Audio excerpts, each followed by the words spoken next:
Сайн амнахаан дараагийнхаа бичлэгээр олзож байна. Энэ удаагийнхаа бичлэгээр Alice in Borderland сурлалын season 3-ын төгсгөлийн хэсгийг ярьж өгөхөд бэлэн болсон байна.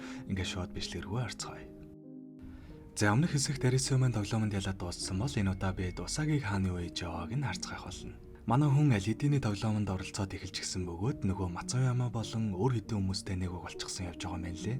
За тэгээ бодлогоо тэдний яваг дараагийн тэмцээнтэй оролцох бөгөөд энэ тэмцээн нь болохоор метрон дотор явагдах тэмцээн байдаг.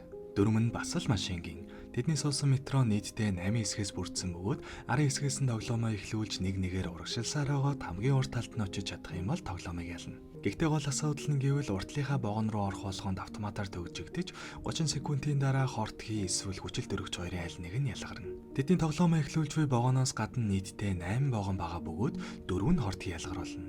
Харин тэдэнд нийтдээ 5 удаа ашиглаж болох хортхийнээс хамгаалсан маск байгаа. Мэдээж өөр хүний маскыг ашиглах боломжгүй, бас нэг л орсон бол боцож явах замгүй. За ингээд дөрөв танилцуулагдаж дуусаад шууд тэдний тоглоом нь эхлэх бөгөөд манай хэд ямартай ч ихний вагондоо орох үедээ бүгдээрээ маск ашиглахаар шийддэг. Гэхдээ харамсалтай нь тэр вагон нь хүчил төрөгч ялгаруулагчтай байсан учраас ингээд манай хэд үлдсэн бүх сонголтоо бүгдийг нь алдалгүйгээр зөв таах шаардлагатай боллоо гэсэн үг. Удалгүй 2 дахь вагондоо орох цаг ирэх бөгөөд энэ удаад ч гэсэн манай хэд дахин маска ашиглахаар шийдсэн нь харин азар зөв байж таардаг. Үүний дараа 3 руу орох үедээ ярилцаж байгаад бөөндөө зүүхгүй байхаар шийдсэн нь бас л азар зөвддөг. Гэхдээ яг энэ үед тэдний хажуугаар адилхан тоглоом тоглож буй хүмүүстэй вагон явж өнгөрөх бөгөөд харамсалтай нь тэдэнд аз таараагүй байдаг.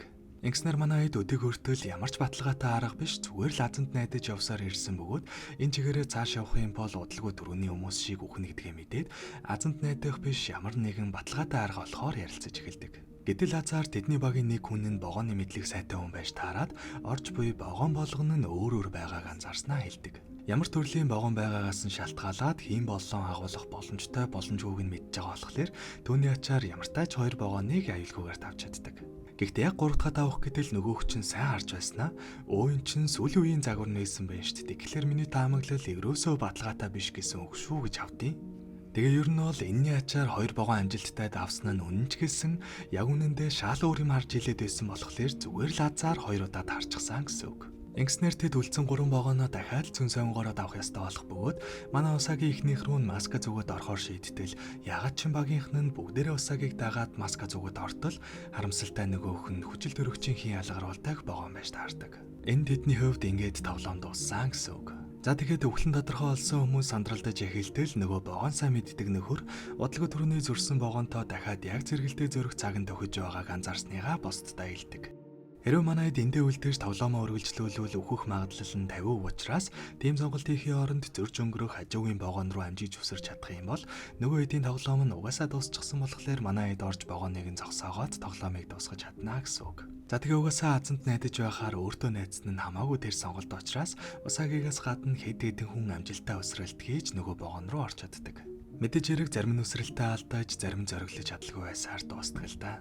За тэгээ амд гарсандаа баярлаад Усаги маань Matsuyamата тэрвэрлдэж байтал яг хажуугаар нь манай Arisu зурж өнгөрөхдөө энэ хоёрыг what the fuck гэсэн арцаар хараад өнгөрдөг.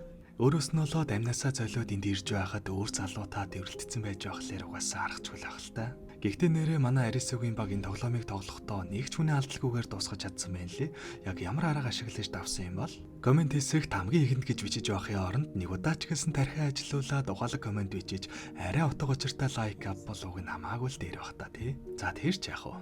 Уг нь бол Arisumen тоглоом амжилттай давж чадсан ч вагоноо зогсоох үедээ бүтлгүүцснээс болж онголдоод баг зэргийн гэмтэл авсан ч багийнх нь хурдхан арга хэмжээ авснаар ямартаа ч амжилтдаж чаддаг. Ингэснээр Arisu Usagi хоёр маань ямартаач нэгнийгээ эсэм энд байгааг мэдэлцэж аваад цааш өргөлжлүүлэн өөрсдийнхөө тоглоомыг тоглоцгоодог. Энэ удаа тэд хоёр талд хоёр өөр төрлийн тоглоом тоглоцгоох бөгөөд Usagi-гийн баг цамхаг руу авирангаа бинго тоглох бол Arisuгийн баг лаз өшөглөх тэмцээнд оролцохоор болдог. Гэхдээ Arisuгийн багийн оролцож буй тэмцээнд 3-4 баг нийлж оролцож байгаа мөртлөө ердөө 10хан ширхэг лаз байгаа. Дөрөв нь болохоор 10 ширхэг лазыг өшгөлснөөс 1 минутын дотор буцааж байранд нь хийсэн цорын ганц хүн л ялагч болно гэхлээр энэ тоглоомонд нийтдээ 10 хүн л амьд үлдэнэ гэсэн үг. Гэхдээ хоорондоо лазаа болооцолдож байгаа цагтаа амжихгүй бол тэр лаз нь шууд дэлбэрэх бөгөөд төдий чинээгээр л амьд үлдэх хүний тоо багасна гэхлээр 10-аас ч бага хүн амьд үлдээж магадгүй. За тэгээд тоглоомонд Arisuгийн баг нэлээд амжилттай оролцсон ч яалтчгүй л олон хүн өрсөлдөж байгаа учраас 3 хүнээ аргагүй эрхэнд алдснаар ингээд тэдний баг тавлаа болж үлддэг. Харин нөгөө талд Usagi-гийн багч гэсэн 2 хүнээ алдснаар 4 хүнтэй болцгоодог. За тэг Арисуугийн баг тоглоомоо дөнгөж даваад гарч иртэл шууд л дараагийн тоглоом тэдний хүлээж байх ба энэ нь хамгийн сүүлчийн тоглоом байж таардаг. Манай хэд ч яг нэг их бодолгүй шууд л тоглоом руугаа яваад ортол жинхэнэ ертөнц рүүгээ хүрээд ирэх нь тэр. За тэгэхээр нь жинхэнэ ертөнцөд ирж байгаад дэлхийг амарсан тоглоом тоглоод л ёстой жинхэнэ самарч аяхандаа гэсэн чинь зүгээр л дэлгэх зусгачихсан байдیں۔ Гэхдээ тэр дэлгэц дотор манай хэд ч гэсэн бусад хүмүүстэй адилхан харагдах бөгөөд ямар учиртай юм бол гэсэн чинь энэ дараагийн тоглоомтой шууд холбоотой байсан юм байна лээ. Дараагийн тоглоомын нэр бол Хувь тавилангийн сонголт. Уг нь тоглоом 10 хүн бүрдэж байж эхлэх ёстой ч 2 багийн нийт 9 хүн цуглах үед шууд л 10 хүн бүрдлээгээд эхэлждэг. Яагаад юм бол гэсэн чинь Усагигийн эзэнд байгаа хүүхдийг нь ч гэсэн нэг тоглогч гэж үзээд эхэлж байгаа юм байна лээ. Ер нь бол Усаги маань энэ үеэр л анхудаа өөрийгөө жирэмсэн болсон гэдгээ мэдэж авдаг. Хөөрхий Усаги Арису хоёр мань бөө юм болж уулзалдсан ч баярлаж чамжаагүй байхад ингээд дараагийн тоглоом нь эхлэхээр болчихдог. За энэ тоглоомын дөрөв нь гэвэл манай хэд 5-ыг харьцсан 5 буюу нийтдээ 25 өрөөтэй байгууламжны яг голоос нь тоглоомоо эхлүүлэх бөгөөд үе болгонд дараагийн өрөөг нээж явсаар байгаад гарц байрсан онцгой өрөөг олж чадах юм бол тоглоомыг дуусгана. Гэхдээ шинэ өрөөг нээхдээ шоу хаях бөгөөд буусан тооны дагуу орох хүмүүсийн тоо хязгаарлагдах дүрмтэй. Уг нь бол шоу хаяад л хүмүүсээ хуваарлаж явсаар байгаад амархан давчмаар санагдаж байгаа ч хамгийн гол нь таны сонгож орох өрөө болгоны өөдөнд таны ирээдүй харагдаж байгаа. Мэдээж таны сонгосон ирээдүй чинь жинхэнэ амьдрал дээр заавал биелнэ. Ер нь бол та тоглоомоо амжилттай давж чадсан ч баах муу ирээдүй сонгочихсон байвал жинхэнэ амьдралдаа буцаж очоод зовлонтой амьдралаар амьдрнаа гэсэн үг. Мэдээж тоглоом бүгдийг ч оржоонтой учраас тоглоомоо амжилттай давах сонголтыг дагаж үргэлж муу ирээдүй хамт явах нь ойлгомжтой. Бас дээрэс нь хүн болгонд нийтдээ 15 өнөөдөл хийх эрх байгаа бөгөөд хэрвээ тэр эрх нь дуусчих юм бол шууд л өхнө. Дураараа бүх өрөөг нэгжээд яваад байж болохгүй л гэсэн үг. Гэхдээ тоглоомын дундуураа хүмүүсийн оноог хасдаг өрөө энтер гэж гарч ирээд л дуртай хүмүүсээ халаад байсан болохоор надад жаахан утгагүй санагдсан л да.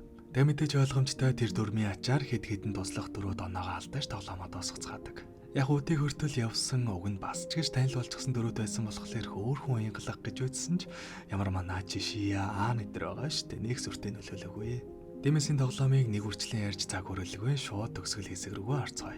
За тэгээ манай хэд явсаар хагаад 2 хүнээ алдсны эцэст ямар тач гарцтай өрөөнд амжилттай ярьж чадсан ч тэр өрөөнөөсөө гарахтаа өртөл шоо шийдэх ёстой болж таардаг. Усагигийн хүүхдийг оруулаад нийт 8 хүн байгаа бөгөөд Арису маань харамсалтай 7 гэсэн тоо болгосноор заавал нэг хүн нь үлдэх ёстой болдог. Мэдээж манай Арису үлдэх сонголтыг хийх бөгөөд уг нь Усаги маань гарахгүй гэдэл буу юм болсон ч тэгээ яах вэ эцэст нь хүчээр гаргачихдаг. Тэгсэн чинь яг үнэндээ энэ өрөөнд үлдсэн хүмүүс нь жинхэнэ ялагч болох ёстой байсан юм байна лээ. Энэ тэмцээн зохион бүтээгч нь арай л дэндүү дураараа юм а дөрвөн өвөр зүгээр л хамаа намайг өөрчилдөг нас. Саяхан л нөгөө үеийг таад амжилттайгаар ялагч боллоо баярлаа баяртай гэд хөөж гаргаснаа шууд манай Арисуг ялагч болгоод нөгөө үеийг шууд өгүүлрүүн түлхчихэж байгаа байхгүй. Тэг мэдээж ойлгомжтой яагаад ч юм нөгөө гарсан эдийг чинь шийдэхээр болоо тэдний байгаа ертөнцийг нь сүрүүлж эхэлдэг. Гэхдээ тэгээд Арису юм хоон яаж иж байгаад л нөгөө өрөөнөөс нь гараад ихнэр хүүхд хоёроо аврахаар очиж чаддаг л да. Хэдийгээр багийнхаа хүмүүсийг аварч чадсан ч Усаги маань усан живчгсэн болохоор араас нь ороод аврах гэж байтал дундуур нь нөгөө баанда гэж нэг гайтай амчин гарч ирээд энэ ертөнцид үлдчихээ чинтэр гэдэлбэр гай олж өгдөг.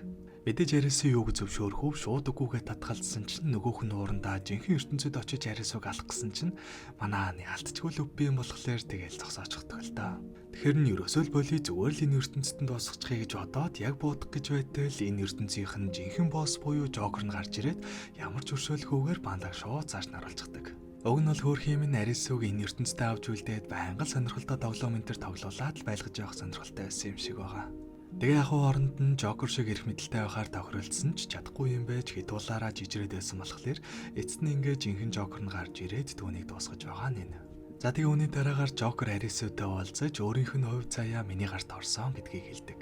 Гэхдээ ягаад ч юм Арису онцгой байсан учраас түүнд өөрийнхөө ирээдүйг өөрөө сонгох боломжийг олгодог. Өхөл эсвэл амьдрал мэдээж өхлийг сонгуул юу ч их шаардлагагүй зүгээр л урсгалд бүх зүйлийг даатгахад хангалттай. Харин амьдралыг сонгох юм бол хэцүү бэрхшээлтэй зам хүлээж байгаа гэдгийг хэлсэн ч Арису маань огтхон чиргэлзэхгүйгээр амьдралыг сонгодог. За тэгээ энэ өвгөн уг нь бол яаж чарсан улаан цайм Жокер юм байж бас нэлээд бүрэн хийм ярьдаг л да. Нэг болохоор Жокер мөн ч юм шиг, биш ч юм шиг, энэ ертөнцийг бүтээсэн ч юм шиг, бүтээгээгүй ч юм шиг нэг баахан л толгой эргүүлсэн юм ярьдаг. Гэхдээ миний бодлоор энэ зүгээр л нэг хийх юм олж чадаад пүүр нэг өдчихсэн эрлэг илжил юм шиг байгаа. Тэгээ яг өхлийн ирмэгт ирсэн хүмүүст нэг удаа боломж олгоод сонирхолтой тоглоом тоглоулдаг. Мэдээж ялах юм бол дахин амьдрын үгүй болж ихнээсээ өхнө. Нэг иймэрхүү юм хийж өөрийгөө зогооцолдог юм шиг санагдсан. За тэр ч яг. Эцэст нь манай Арисо амьдралыг сонгосноор Усагийг аврахаар үрийн ус руу орох бөгөөд замд нь нөгөө Мацуяма гарч ирж тусалснаар манай хоёр амьдулдаж чаддаг. Яг энэ Мацуяма дундуур нь манай Усагийг үхэл рүү хамт авч явна энтергээд л бөө юм болтгол тоо. Гэхдээ нэг ач холбогдолгүй байсан болохоор тэг яг ярьсангүй. Яг манай Усагийг туслаад өөрөө амьд үлдэх боломж байсан ч тэгээд өөрийнхөө өсөлтөөр үхлийг сонгоод яваад өгдөг. Ингэснээр эцэст нь манай хоёр дахин нэг удаа үхлийн тоглоомноос амьд ирж чадах бөгөөд нэг хөдөлгөй буцаад хэвийн амьдралдаа орцгоосон байдаг. Мэдээж манай хоёроос гадна сүүлийн тоглоомноос амьд үлдсэн хэд маань ч гэсэн энгийн амьдралдаа орчихсон ад жаргалтай явж байна харагддаг.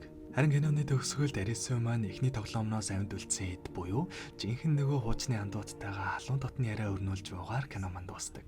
Заац тэгээд нэг иймэрхүү байлаа. Тэгээд эцэст нь бичлэгэн таалагдсан бол тартаг юмудаа дараараа дараахан бичлэгээр уулзтлаа. Түр баярлалаа.